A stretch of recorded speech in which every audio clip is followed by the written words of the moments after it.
Hi everyone, Eleanor here from Grounded Health NOLA, rocking my new Cowboy Carter shirt. I am still obsessed with the album, hope you are too.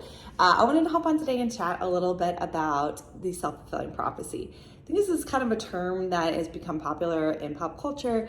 We hear people talk about it where you can kind of create the thing that you are trying to avoid. Self-fulfilling prophecy is kind of a little bit of a play off of manifestation. I guess that's the positive version, but a self-fulfilling prophecy is when basically you say, oh, I'm gonna have a shitty day, so I have a shitty day. I wanted to talk about it in the context of relationships though, because this is something that I am just hearing about so much recently in my personal life, in media and whatnot. So the self-fulfilling prophecy in relationships can look like, it can take a really interesting turn when you think about attachment. So I want to talk about it specifically in the context of avoidant attachment today. If you haven't read my blog post on avoidant attachments, relating it to late 90s, early 2000s rom-coms, I will link it below. But basically think of Kat's character from 10 Things I Hate About You. And if someone with an avoidant attachment is scared to get close to people, whether they admit that to themselves or not, or maybe it's even subconscious, they'll kind of push people away or keep people at a distance. There's someone who's kind of a little bit prickly or kind of a little bit of a loner or a lone wolf, a wolf pack of one.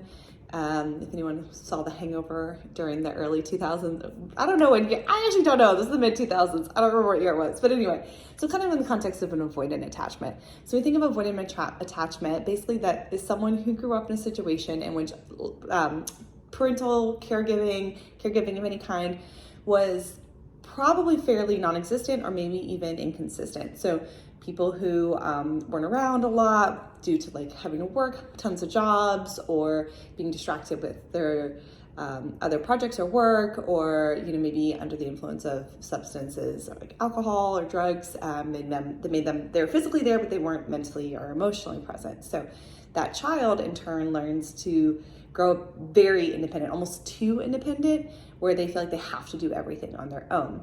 Avoidant attachment, you'll know if you're in a relationship with someone who's an avoidant attachment because they will kind of always leave you hanging. You won't really know where you stand. Sometimes they're really present, sometimes they're gone. They're that kind of person, like I kind of had mentioned before, that maybe you're dating them for 3 months and they're acting like they didn't mean anything, as if there's no emotional attachment after seeing someone for 3 months. There is. But they are kind of unaware, unwilling to be accepting of the fact that that exists. If that's you, you might find yourself like kind of pushing people away. If someone pushes your buttons or you have a conflict with someone, just being like, fuck this, I'm out. Like, I don't want to deal with this. It's really common. Avoidant attachments are really common, but I want to talk about them in the context of self-fulfilling prophecy, because what tends to happen is people with an avoidant attachment actually tend to fear being left alone. They don't want to go back into that situation they had growing up where they were the kid sitting there on the couch waiting for their parent to come. So to avoid it, they become hyper independent. They think, okay, if I just don't need anyone, if I'm Kat from 10 Things I Hate About You, then I'll never get hurt. What tends to happen though is they get into relationships with people. That's a very challenging dynamic to have in a relationship, right? It's hard to get close to someone if they're constantly pulling away, or if they'll come this close and they kind of pull back and then right, and it gets that kind of confusing feel to it, mixed messages. I hear that a lot from people who are dating someone with an avoidant attachment. It's like, I just don't know where I stand. They're calling me 1 week and then they disappear for 2 weeks. So in the terms of self-fulfilling prophecy, if you have an avoidant attachment and you're trying to avoid getting hurt by distancing yourself or pulling away from people, that tends to create that reality because you're confusing people and they're feeling like they're not getting their needs met. They might eventually at some point back away or figure you're not into it and move on, or sometimes depending on their attachment style, they might try to make you jealous by hooking up with someone else or try to like get your attention in a way that's not necessarily helpful.